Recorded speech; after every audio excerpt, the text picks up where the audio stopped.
Welcome to another edition of Urban Bait TV, and this time we're up in Cambridgeshire at Fenland Fisheries, Willow Lake, with urban consultant Adam Garland. And I know he's been concentrating on here for his winter water, but just to go back a little bit, I know you was at Southview and you've done a couple more sessions and you had a nice fish. Just tell us about that. After we last fished, the fish moved out into the middle of the lake, so I started aiming out towards the centre of the lake, sort of 80 odd yards, keeping everything tight still, all the bait in one area. Switched over to maggot, bit of maggot. Was that a bit of maggot in with your mix, like hemp and all that sort of stuff? I just took the pellet out and put maggot in instead. The first trip down, it was overnight, had 2 fish. 25 and 27, and then followed it up with a nice 35, a fish called single scale. Yeah, lovely fish, wasn't it?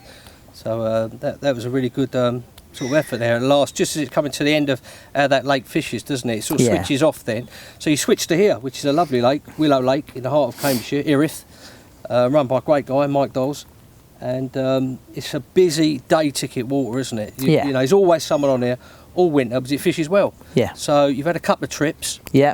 And what's happened in those couple of trips? Okay, so 2 trips so far, both 24 hours, 2-hour drive to get here, or just over 2 hours, and then I go straight from here to work, which is an hour.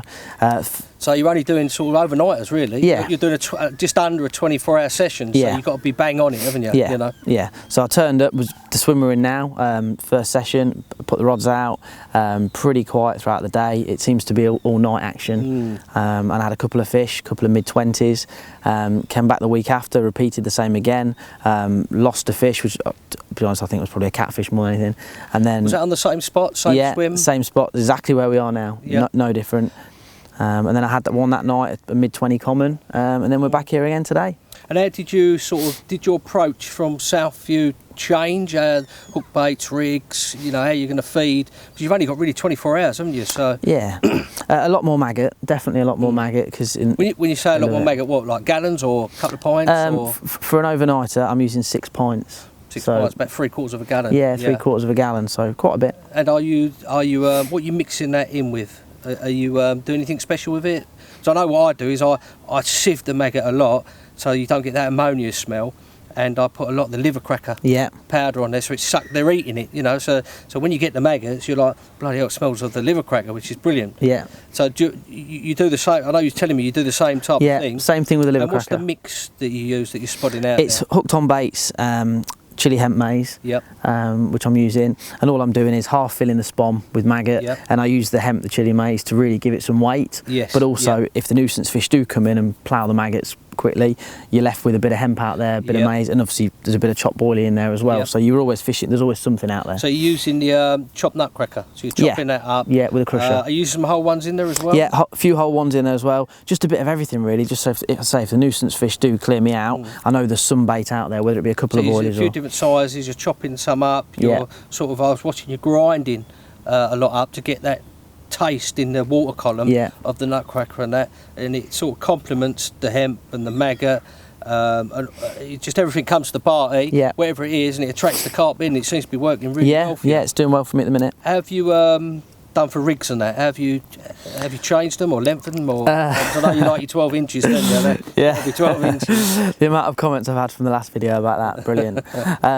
Yeah, so I've always used a long rig. When it's a much softer braid like we were doing last time, it's 10 inches. But I usually use a fluorocarbon combi rig, which is 10 inches of fluorocarbon, 2 inches of braid, keeping it 12 inches long with a snowman. Recently, I've just started using this from Atomic, which is called Stiffen. Yeah. And to be honest, there's been a few materials on the market in the past where they claim that when you steam them, they're completely straight and they don't kink, but this stuff actually does it. 12 inches long. I use like a little combi link, and I use like either amnesia or fluorocarbon, and then I whip on some braid and use I only use about half an inch sort of giving it sort of thing.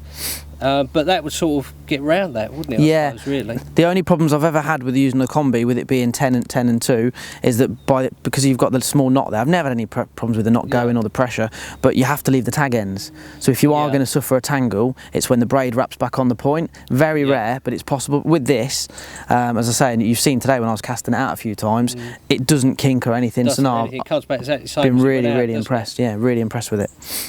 Yeah, it's a nice little rig, isn't it? And what hooks are you using now? What sort of size? This is a size 6, Size 6. atomic trapper. So have you gone from fishing Southview? Have you gone up a size or down a size in hooks? Do you think it matters? It's pretty much the same size. It's a slightly different hook. Yeah. I wanted something which was a little bit more heavy in the wire. Yeah. As opposed to some very big fish in here. And they fight well. I was speaking to some of the regulars and that, and they said they really fight. You know, they really do put up a scrap, even the 20s and that in there. It's quite deep without any weed, so they really can go down. So you want a little bit more of a bit more heavier gauge. Heavy in the gauge, but it's still a size 6.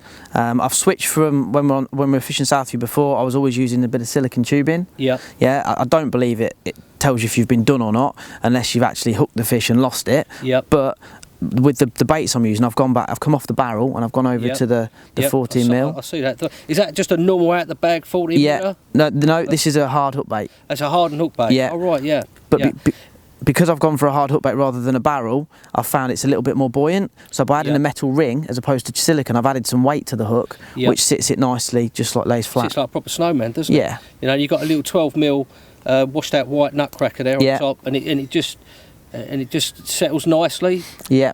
And you got, as you stop, there's a maggot, which makes sense really, because if you're feeding the maggots, it's just that little bit of extra attraction, isn't it? Yeah. A little bit of on a sight sort of thing, because it's really gin clear here, you know. And it's a nice little rig there. This is similar to what I use a little bit. I use a combi link, but I use it for pop-ups. And I use, we cut the tag ends off. I use that, put my putty round, and it keeps it on. Stop it. And I use a ring, and I use like a little 12 miller.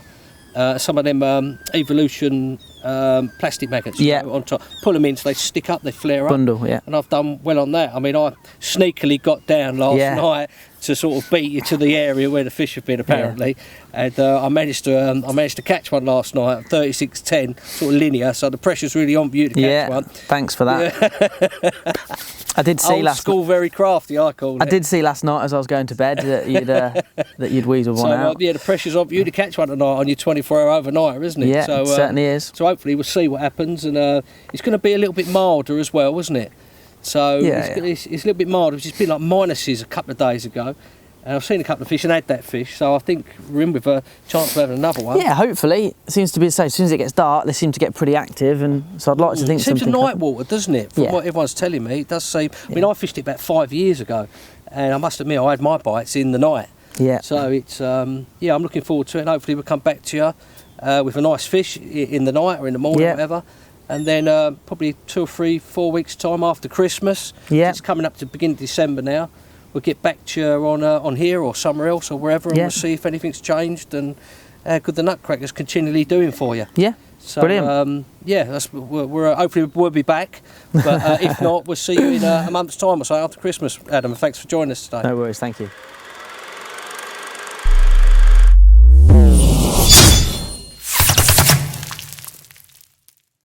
What you call it? Urban.